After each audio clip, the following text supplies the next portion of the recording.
Olá, muito boa tarde a você. Está começando mais uma edição do Região ao Vivo e hoje vamos falar sobre Previdência Social. Conosco está a advogada Deise Ciaco, especialista em Direito Previdenciário. Doutora Deise, seja bem-vinda ao nosso programa e muito obrigado por ter aceitado o nosso convite. Eu que agradeço, Magalhães, é uma honra estar aqui nesse programa, na TV União.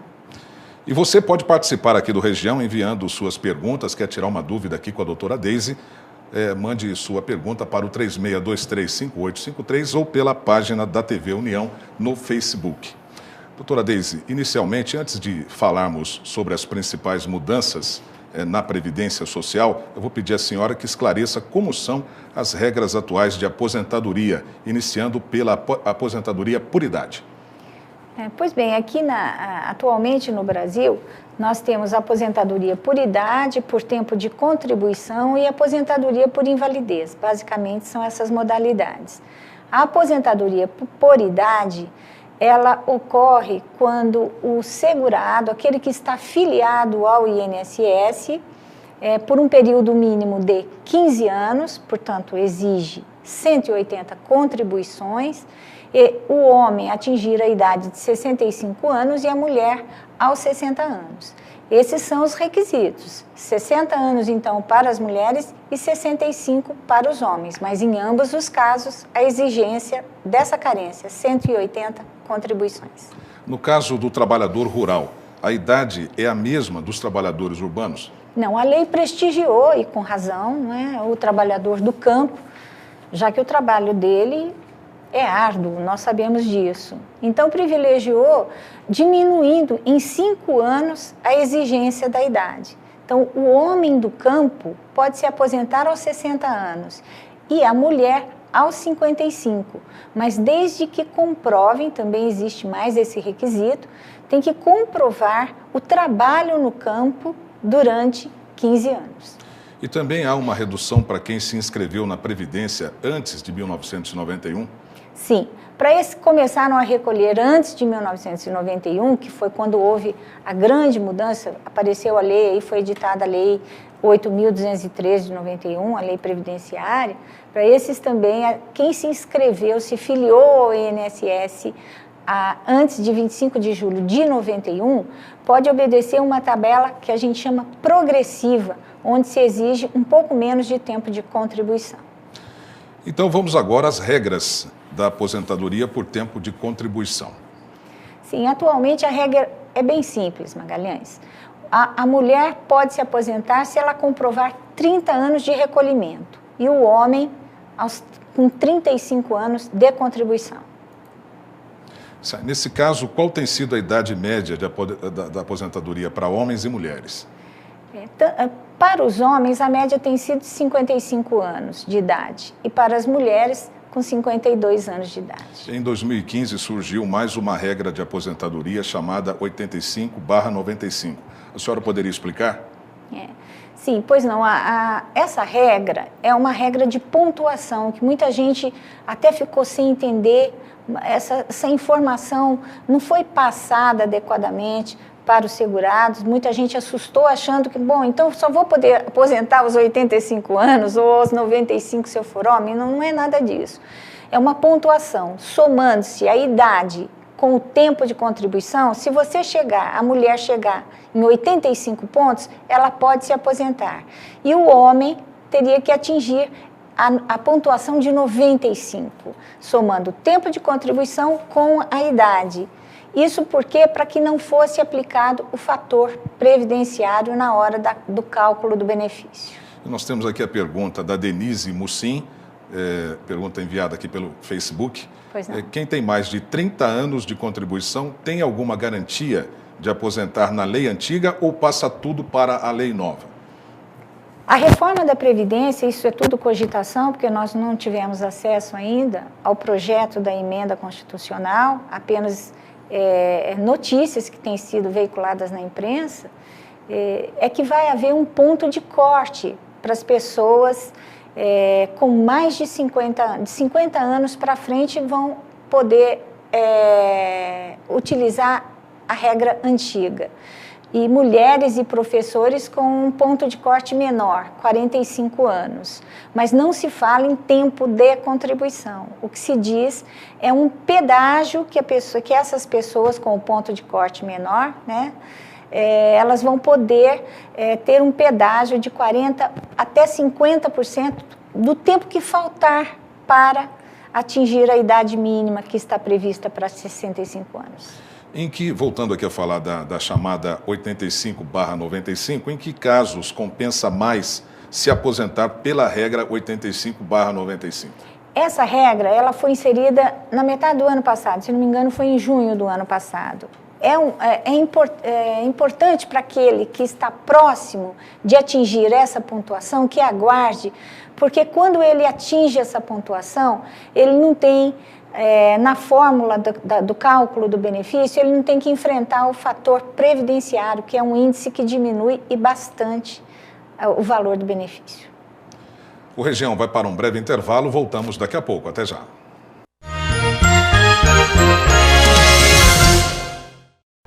O Região ao vivo está de volta, hoje com a advogada Deise Ciacco, ela é especialista em direito previdenciário. Doutora Deise, vamos agora retomar aqui aquele assunto da regra 85/95. A senhora poderia dar um exemplo para que o nosso telespectador entenda melhor? Pois não. Se um trabalhador for homem, por exemplo, no caso de um homem, né, se ele tiver 60 anos de idade e 35 de contribuição, ele perfaz essa pontuação de 95, soma-se a idade mais o tempo de contribuição é igual a 95. Isso significa que ele vai poder se aposentar sem que haja incidência do fator previdenciário, sem redução nenhum no valor do seu benefício. Vamos pegar a média dos 80% melhores salários de contribuição dele, a média aritmética disso, e não vai haver redução nenhuma, ele se aposenta integralmente com a média. Se, ao invés disso, ele tivesse 60 anos, 35 anos de contribuição, mas tivesse apenas 55 anos de idade, a soma já passaria para 90, né, 90 pontos. Isso significaria que ele poderia até aposentar porque ele já tem o tempo de contribuição, mas, em compensação, ele enfrentaria o desconto do fator previdenciário, o que não é uma boa pedida. E também existe a modalidade da aposentadoria por invalidez. Quais os requisitos para obter essa aposentadoria?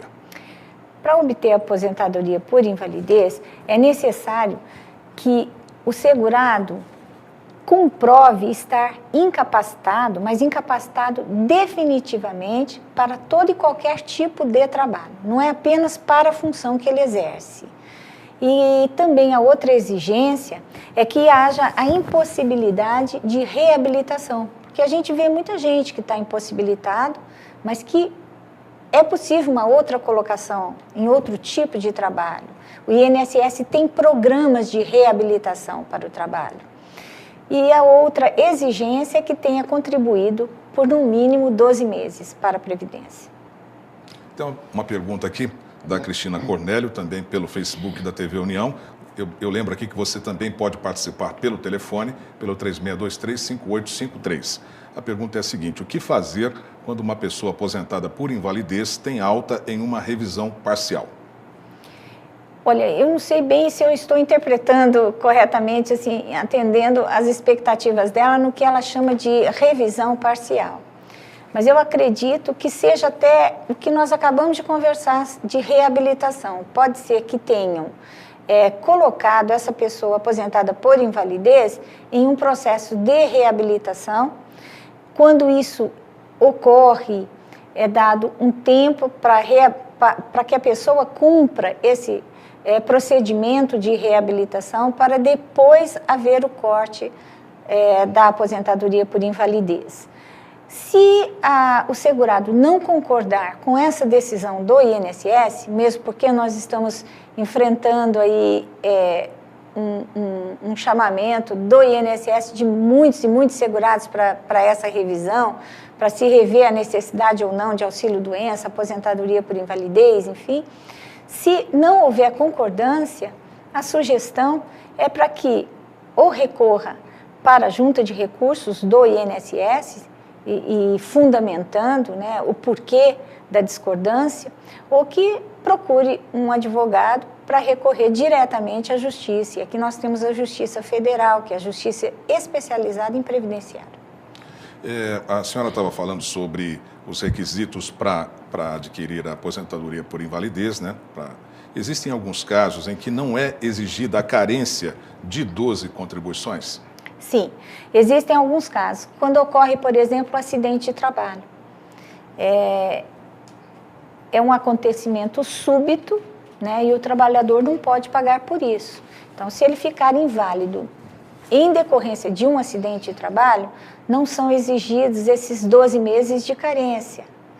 Né? Um outro caso também é quando a pessoa é acometida por algumas das doenças que estão previstas no artigo 151 da Lei Previdenciária. Nós temos uma lista de várias doenças.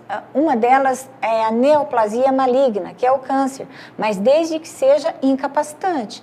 Por isso que muitas vezes a pessoa está com a doença, vai até o INSS e fala, mas não me aposentaram. Sim, para ver se vai haver ou não possibilidade de recuperação, porque hoje nós temos inúmeros tratamentos.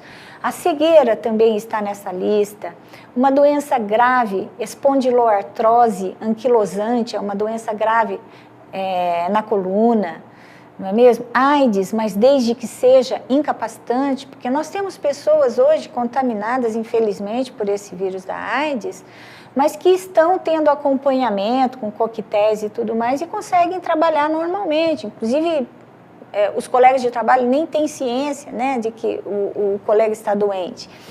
E o último caso também, que não precisa enfrentar esse problema de 12 contribuições, é o trabalhador rural. Ele tem um tratamento diferenciado, certo? Mas o trabalhador rural, se ele for se aposentar por invalidez, ele precisa comprovar que ele estava trabalhando no campo, no período imediatamente anterior ao pedido de aposentadoria. A senhora se referiu ao fator previdenciário nos casos de aposentadoria por tempo de contribuição, em que não se exige a idade mínima, né, do segurado. No que consiste esse fator previdenciário? Esse fator previdenciário é um índice que é aplicado na fórmula, na hora de se calcular a aposentadoria, o valor da aposentadoria. E esse índice pode reduzir bastante o valor da aposentadoria, às vezes chega a 40%.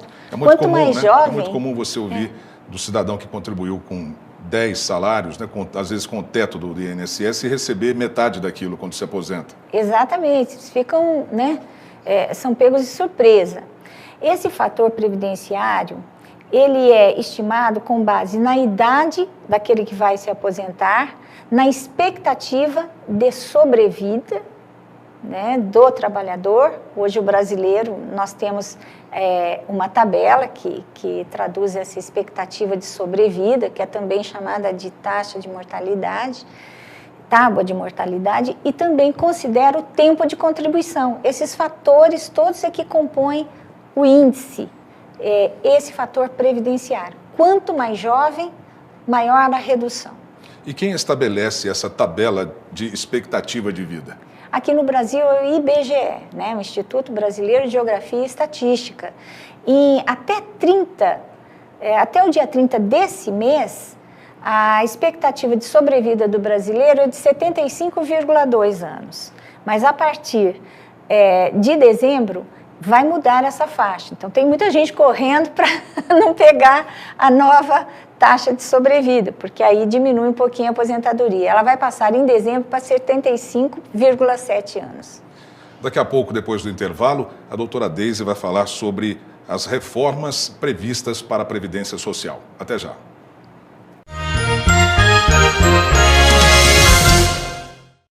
Estamos de volta para o bloco final do Região ao Vivo, hoje com a presença da advogada Deise Ciacco, especialista em direito previdenciário. Ela falou aqui nos blocos passados, né, sobre a previdência, as formas de aposentadoria. Agora vamos falar sobre as reformas. A previsão de quando serão enviadas ao Congresso para votação essas reformas? A previsão é que sejam enviadas até o início do ano. Mas então essa pauta já foi adiada por bastante tempo. Acho que não vão conseguir adiar mais. E qual a principal proposta do governo para a reforma da Previdência? A principal proposta é de se criar a idade mínima de 65 anos, tanto para homem quanto para mulher. Então, a proposta vai atingir ambos os sexos e igualar, né? Estender, assim, criar essa exigência de 65 anos de idade, no mínimo, porque o Brasil é um dos raros países em que não se exige idade mínima para aposentadoria. Por isso tem muita gente jovem, né? Relativamente jovem, aposentada. Né? E dá um desequilíbrio, porque esse pessoal que se aposenta volta ao mercado de trabalho, e aí também tira o mercado dos mais jovens. É bastante complicado. E essa proposta, ela vai se estender, por exemplo, aos servidores públicos, aqueles que têm até regimes de previdência especiais? Sim, são regidos hoje, né? Município, Estado e União têm estatutos próprios, né, que regulamentam, embora algumas regras sejam até que parecidas, mas com mais favorecimentos. E a notícia é de que essa reforma da Previdência atinja também os servidores públicos, né, os trabalhadores, não só os trabalhadores de empresa privada, os segurados facultativos, os contribuintes individuais, mas também os servidores públicos. A proposta é de unificar o sistema de previdência. Isso vai dar muita discussão, né? Porque hoje o servidor ele se aposenta com salário integral, às vezes por ter contribuído com o fundo próprio. Né? Sim, então a tendência, pelo menos a proposta é de se colocar um teto como o da Previdência e também unificar uma Previdência só para todos os trabalhadores. E como vai ficar a situação dos que estão muito próximos da aposentadoria? Há uma expectativa muito grande desse pessoal, né, desse contribuinte, em relação ao que virá nas reformas. Existe uma expectativa tão grande que vários trabalhadores que não iriam se aposentar agora, né, porque não queriam se aposentar agora, porque estão em plena atividade de trabalho e tudo mais, com saúde e gostam do que fazem, foi uma corrida às agências do INSS pedindo aposentadoria. O que se estuda é um ponto de corte para estabelecer quem vai obedecer à regra antiga e quem vai obedecer à regra nova. Né? Estão estabelecendo como ponto de corte a idade de 50 anos. Então, de 50 anos para mais, vão poder obedecer à regra antiga e mulheres e professores com um ponto de corte menor, que seria de 45 anos de idade, também seriam privilegiados, né, mulheres e professores, mas desde que paguem um pedágio de 50%, em torno de 50% do tempo que faltar para conseguir a aposentadoria. E há muitos questionamentos em relação ao direito adquirido. Como é que fica? Existe uma confusão. Direito adquirido é aquele que já preenche todos os requisitos e não pediu aposentadoria por diversos motivos, porque ele não quis, não é? E continuou trabalhando. Esse tem o direito adquirido. Ele já preencheu os requisitos dentro da vigência da lei antiga. Não é? Agora, para os demais que estão próximos, eles não têm direito adquirido, eles têm apenas uma expectativa de direito. Isso já foi decidido até pelos tribunais superiores. Hoje, de quanto é o rombo, o déficit da Previdência Social? O déficit é grande. Nós estamos em torno de 150 bilhões até o final do ano. Vamos atingir até 150 bilhões. E acreditamos que agora a previsão para 2017 é de 200 bilhões. Em relação ao teto, qual o valor mínimo e o teto máximo da aposentadoria? Olha, o mínimo, a nossa Constituição prevê o salário mínimo, não é? Que hoje é de R$ 880, e que pode até mudar. Já ouvi especulações de que haverá uma mudança nisso também, dependendo em aposentadorias por invalidez, por exemplo, que vai ser proporcional, é uma das medidas, então pode ser que eles tenham que mexer também nesse piso, que já não é suficiente, né? Porque R$ 880 hoje, para um chefe de família, é muito pouco. E tem gente ganhando, desculpe interrompê-la, tem gente ganhando acima desse teto, no regime de previdência normal, não digo das especiais. Nós temos ainda pessoas recebendo aposentadorias acima do teto e não temos poucas pessoas, não. Tanto que, às vezes, aparece alguma coisa no noticiário de pessoas que estavam recebendo acima do teto. O teto hoje é de R$ 5.189. E existe uma previsão de se passar o teto para o ano que vem para R$ 5.500. Lembrando, pessoal, que o aumento da Previdência, dos benefícios, não acompanha a inflação. É por isso que a cada ano o aposentado vai perdendo mais e mais o seu poder aquisitivo. Doutora Deise, a senhora é uma profissional especializada na área de Previdência. Como é que a população tem reagido a essas mudanças previstas na Previdência Social? A população não tem reagido bem. Fizeram uma pesquisa, chegaram à conclusão de que apenas 3% da população tinha compreendido a necessidade dessas reformas. Por dois motivos, né? Falta informação, falta educação, não é? E falta transparência de números, né? Que agora, felizmente, com a internet, muita gente está tendo acesso, mas até hoje as coisas sempre foram feitas muito às escuras. A senhora já explicou como funciona o sistema previdenciário para o trabalhador comum. Como é que ela é calculada atualmente para os parlamentares? Em 1997, houve uma grande reforma. Mas antes disso, e nós temos a maioria dos congressistas que estão lá hoje em atuação, eles podiam se aposentar com apenas 8 anos de mandato. Isso causa uma insatisfação muito grande à população. Presidentes da República, por exemplo, todos ganham integralmente a aposentadoria com 8 anos de mandato. Isso também não foi mudado, mesmo em 97. Mas em 97 houve uma mudança, exigindo-se pelo menos 35 anos de efetivo exercício na área parlamentar. Se tiver menos que isso, joga-se esse tempo para o INSS. Eles têm um sistema de previdência diferenciado do nosso. E é isso também que a população se revolta. Existe promessa de se mudar, mas vamos ver se vão conseguir enfrentar a pressão que vão sofrer lá dentro do parlamento. Ok, doutora Deise, muito obrigado pela sua presença aqui no Região. Eu que agradeço. E nós vamos ficando por aqui agradecendo a sua participação, a sua audiência. Uma boa tarde, até o nosso próximo programa.